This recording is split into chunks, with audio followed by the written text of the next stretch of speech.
एक बहुत सुंदर श्री राम प्रभु का गाना सुनाने जा रही हूँ। अगर आप लोग को अच्छा लगे तो हमारे वीडियो को लाइक करें, शेयर करें और कमेंट में बताएं कि आप लोग को कैसा लगा।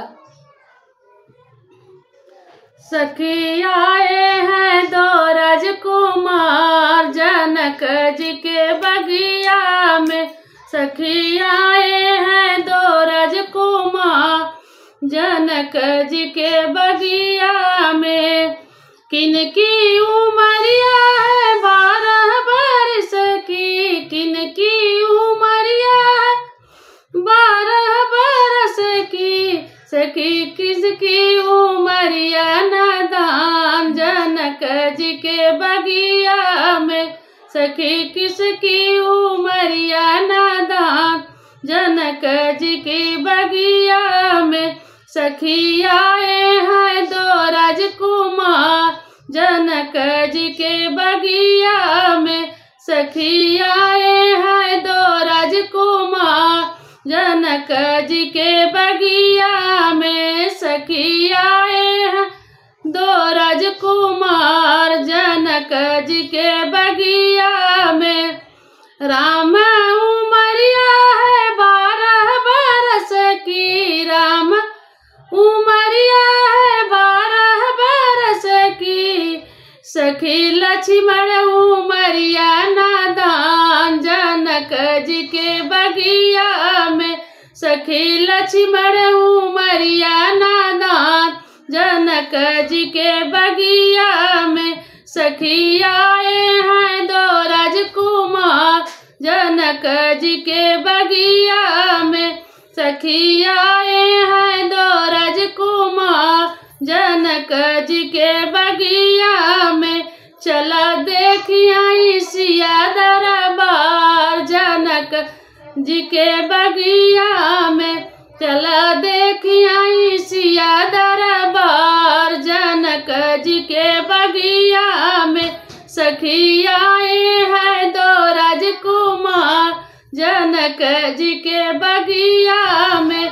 सखी आए हैं दो राजकुमार जनक जी के बगिया में।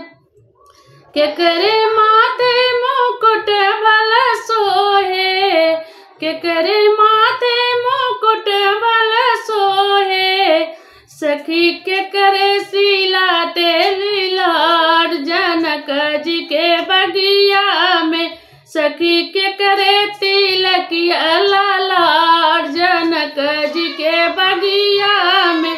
सखी आए हैं दो राजकुमार जनक जी के बगिया में। सखी आए हैं दो राजकुमार जनक जी बगिया में।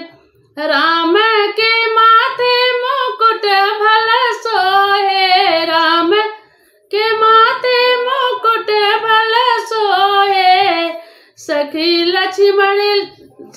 लक्ष्मण तिलकिया लाला जनक जी के बगिया में। सखी लक्ष्मण तिलकिया लाला जनक जी के बगिया में। सखी आए हैं दो राजकुमार जनक जी के बगिया में। सखी आए हैं दो राजकुमार जनक जी के बगिया में। केकरे हाथे धनुष भल सोहे, केकरे हाथे धनुष भल सोहे। सखी केकरे कदैया कमान जनक जी के बगिया में। सखी केकरे ही कांधे कमान जनक जी के बगिया में। सखी आए हैं दो राजकुमार जनक जी के बगिया में। सखी आए हैं दो राजकुमार जनक जी के बगिया में। राम के हाथे धनुष भल सोहे, राम के हाथे धनुष भल सोहे। सखी लक्ष्मण के कांधे कमान जनक जी के बगिया में। सखी सखी लक्ष्मण के कांधे कामान जनक जी बगिया में सखी आए हैं दो राजकुमार जनक जी के बगिया में सखी आए हैं दो राजकुमार जनक जी के बगिया में सखी आए हैं दो राजकुमार जनक जी के बगिया में। अगर हमारी वीडियो अच्छी लगे तो आप लोग हमारे वीडियो को लाइक करें, शेयर करें, कमेंट करें और कमेंट में बताएं कि आप लोग को कैसा लगा। और नहीं हो तो हमारे चैनल को सब्सक्राइब करें, बेल आइकन प्रेस करें ताकि हमारा गाना आप तक पहुंच सके।